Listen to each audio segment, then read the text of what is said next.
Hello guys, good morning rito at good evening dyan. At eto, meron na naman tayong kokomentuhan about dito kay sa press ko nitong si Lepisti Libintador.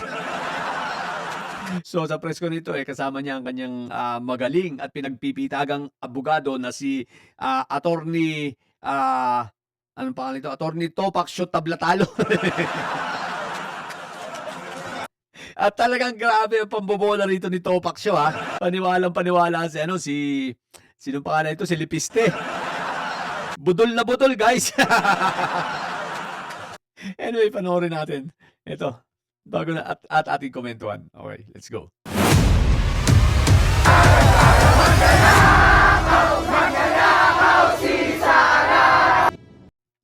Pero pwede ko pong bigyan ng pagkakataon kay Atty. Topacio na linawin din sa publiko bakit mananalo tayo sa kasong ito. Kita niyo na guys, talagang talagang yung confident na mananalo talaga sila sa kaso daw na ito. So obvious na obvious ang pambobola nito ni ni Topak Show. Hindi kaya ito nag-isip si Lipiste na halos lahat ng hawakang kaso ni Topak Show nakakulong yung mga nakakulong yung mga hinawakan nitong kaso? Oh, tulad nino. Di ba? Oh, number 1 na si Tebes. Pagkamat merong isang na-acquit siya, no? Pero mababaw yung kumbaga malamya yung kasong 'yun. Ang dami pa niyang kasong kinaharap na nakakulong pa rin si Tebes. Kaya nga tawag yung mga didilis na mga bobo di ba? Pinagmamalaki nila na daw, laya na, meron pa mga nag-fake news, malaya na daw si Tebes. Mga talaga, no? Mga nawangbo. Ayun, excuse me po, mga ditilis, nakakulong pa rin po si Tebes. Kaya huwag kayong mga aanga-anga.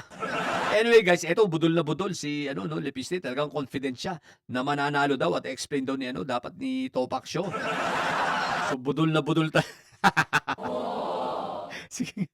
Si Yusek Claire Castro ay magbabayad ng damages. Magbabayad daw ng damages. Talagang confident na confident. Kahit ordinaryong tao lang ang titingin ng mga isilampa mong kaso, itong civil libel na ito. Ay, Diyos ko po, Rudy. Pagtatawanan ka. Paghahalata to si Lipisting medyo mahina rin pala ito Mahina mag-analyze Nagpabudol kay Topak Show. What the heck? Yeah. Sa kasong ito. At kung gugustuhin sana na sampahan siya ng criminal case, si Yusek Claire Castro ay makukulong. Pero dahil ayaw ko siyang masaktan, hindi ko siya Kung gustuhin daw niya sampahan ng criminal case si Yusek Claire, makukulong. Talaga bobo. Hindi porke sasampahan mo ng isang tao ng criminal case, makukulong na agad. Ang isang tao ay presumed innocent until proven guilty. Ano makukulong na agad? Yung isinampa mo nga, civil case lang. Bakit civil case? Dahil alam ng abogado mo na walang bisa, walang lakas yung kaso ninyo. At dyan sa kaso mong isinampang yan, pera-pera lang yan. At syempre, utos ng mga may sayad siblings, part ng inyong anong tawag dito? Destabilization, at the same time, part ng inyong character assassination at pagpapabagsak kay Attorney Claire. Dahil ikaw nga ay isang ub-ub din, nagpapadala ka. Nagpapaliwala ka naman dyan kay Topak Show. May naipanalo ba yung kaso? Sabi nga ni Secretary ka doon, lahat ng mga halos hinawakan yan, ayun, mga nakakulong. Si Kibuloy, si Alice Go, sino pa ba? Si Kibuloy, Alice Go, si Tebes, sino pa? Si Cassandra Ong. Di ba nga? Ngayon naku po, Rudy. Ewan ko na. May lakas pa kayo ng loob na sasampahan nyo pa si Attorney Claire ng ng criminal case, Kaya nga civil case lang isinampa nyo dahil alam nyong weak yan eh. Alam nyong mahina. sampahan ngayong araw ng criminal case pa. Pero, attorney, Criminal case pa. Ibig sabihin hindi pa sila tapos. May susunod pa. Then, abangan natin. more you wanna- Oo, wala na kasi ano lang well, as I already explained, medyo komplikado yung dynamics eh. Komplikado raw yung dynamics. Paano naging komplikado yung dynamics? Hindi mo na lang aminin, no, na mahina yung kaso, kaya nga civil case lang. Ngayon, alanganin pa nga kayo. Sa totoo lang, yung civil case yung sinampa, ang tawag dyan ano lang yan suntok sa buwan. Kung ito ba ay magpo-prosper o hindi. Nakalimutan na itong si Topax yun, na itong si Lepis de Libentador ang naglubog sa sarili niya. Sino ba ang umamin? Sino ba ang nagsabi niyan? Ine-echo lang naman ni Claire Castro. At the same time, si Boying Remulla ang ang nagbunyag niyan. Tapos kinuha na ang balita aside from Boying Remulla sa mga news ng ibang media network kagaya ng Agenda. Na ang Agenda na galit din kayo. Agenda ng bilyonaryo. O di ba nga? So, ano lang ito, may pa, ano pa tawag dito?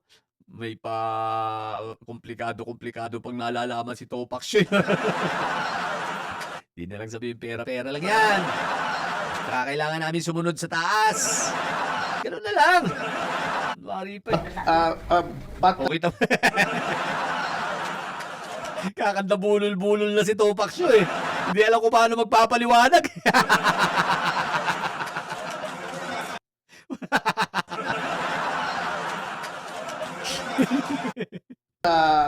let it be known na this is not the last. Yun. So, ayun maliwanag hindi raw yun ang last. Pero siyempre, hahanap pa yan. Hahanap muna sila ng mga dali pa. Maybe the first, but this is not the last. Kung meron pa kami nakikita against any other person, then advise Oh, yan yan, nagbabanta na Pati daw sa ibang tao. Hindi lang si Atty. Claire. Lumalabas na ang pagiging iyakin ng mga ito. No? Aba, sige. Teka lang. Lumalabas ng pagiging iyakin ng mga ito. What the heck? Ibig sabihin, puro kayo balat sibuyas. Pag kayo ang binabalikan, nag-iiyak kayo. Pero kung kayo makapanira sa Pangulo, makapanira sa mga kapwa niya kongresista, itong si Lipiste, wagas. Tapos pag binalikan kayo ng mga facts naman talaga, at mga totoong pangyayari at may mga ebidensya, ang sasabihin ninyo paninira. Paninira sa inyo, paninira sa iyong kliyente, Topaxyo, at nasasaktan kayo. Ang galing! Di ba? Paninira daw yun. Ang sabihin nyo, pikon lang kayo. Ngayon, kung kayo'y balat sibuyas, pikon, pakisabi nga dyan kay Lepiste, Libentador. Libentador, mabuti ba mag-resign ka na lang bilang isang congressman? Hindi, wala kang puwang sa kongreso. Unang-una, pikong ka. O, di ba? Ang lakas mong sa iba, makapuna tapos pikon ka. Tsaka bawal ang iyakin sa kongreso, Napanood ko rin nung conference na rito sa mga unang bahagi nito. Iiyak na naman Iyakin ang putik.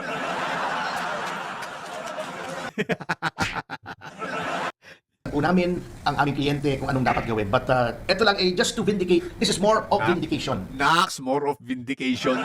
Paano natin vindication yan? Hindi ba nga umaakyat sa korte?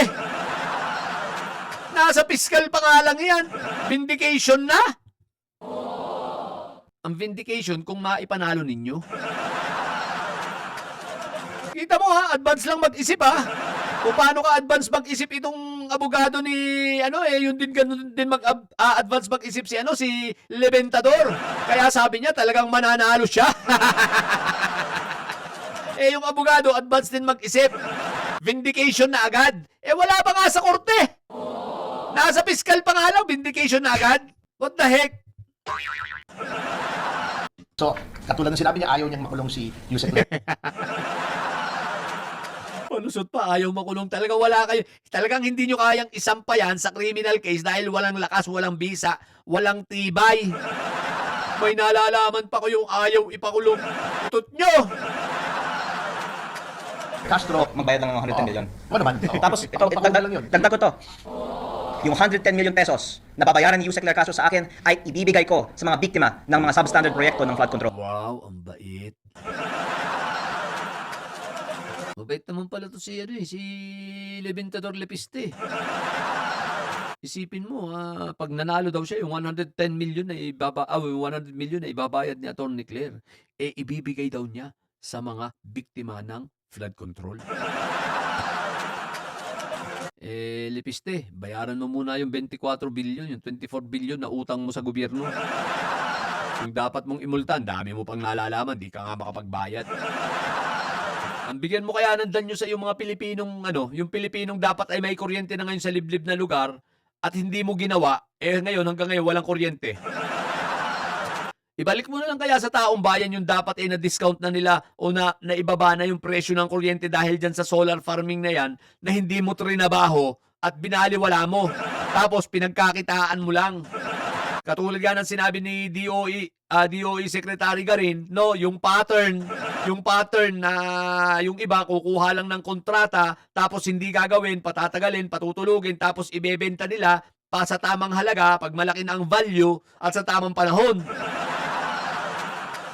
Kumita ka na naman Ba't di mo na lang bayaran? Huwag mo na munang intindihan, matagal pa yung 100 million na yan Bayaran mo na muna yung 24 billion na utang mo sa bansa. Alalahanin po natin mga kababayan yung multa nito sa DOE ay utang niya ngayon sa Pilipinas. Hindi po utang sa kung kanino man tao, utang sa ating mga mamamayang Pilipino. So ito ay dapat nating singilin, may utang ito ngayon sa atin. Utang na mo. Di ba? So may utang ito sa atin ngayon. Ang dami mo pang kwentong puto. Kaya, umaasa ako, wag nang magsinungaling si Yusek Claire Castro, aminin na lang niya ang katotohanan, magbayad siya ng multa ng 110 Aminin na lang daw ni Atty. Claire tapos magbayad. Talagang grabe ang confidence level nito, no?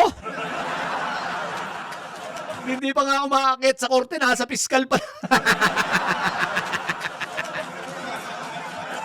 Hoy, paakyatin mo muna sa korte. Hindi pa nga nagdidesisyon ng piskal kung aakyat ba yan o hindi Dahil kailangan pang sumagot ni Atty. Claire dyan. Tapos talagang confident ka na, pagbabayarin mo na agad. million pesos at ipamamahagi ko po ito sa mga biktima ng mga substandard flood control projects. Ang bait. Pero pwede So, yun. Grabe, no? Grabe, guys. Grabe ang bait nitong si Lepiste. Pero ito, guys, ito ang katotohanan ngayon na nakita natin. Sa the way he speaks, no, dito sa mga sinasabi niya, at kung paano niya pinapaliwanag yung demanda niya na siya ay confident na mapagmumulta siya, paniwala siya kay Topac Show, pagpapakita ito ng being an immature, no, at the same time, kawalan ng alam sa proseso ng batas. Lalo na sa proseso ng mga dimandahang ganyan. Na nagsasalita siya, nagpapabola at sinasabi niya na eto na nga, magbabayad at sigurado siya.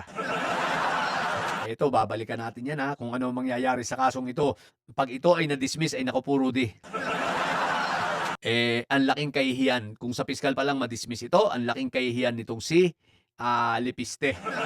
At syempre, kung ito man ay hindi ma-dismiss, magtuloy-tuloy ito, marami pang mga remedies dyan, aakit dyan sa Supreme Court kung sabihin nila na kahit sa Batangas at may connection nito. Wala, pero sa mga marunong at sa mga nakakakita mukhang alanganin talaga. Pero the way nga na ang presko na ito ay tumakbo, pagpapakita ng immaturity nito si Lepiste at kawalan ng alam sa proseso ng ating batas. Na ikaw ay nagki-claim agad, na ikaw ay kesyo panalo na ikaw ay dapat magbayad na si Atty. Claire.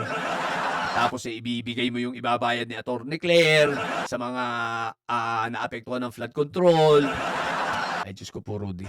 Tulad ng sinabi ko, Lepiste, bayaran mo muna yung 24 billion na utang mo sa mamamayan. Utang sa mamamayan sapagkat pinagmumulta siya ng DOE. So yun ay utang niya sa atin, 24 billion dahil sa non-compliance, non-performance at zero output. Diba?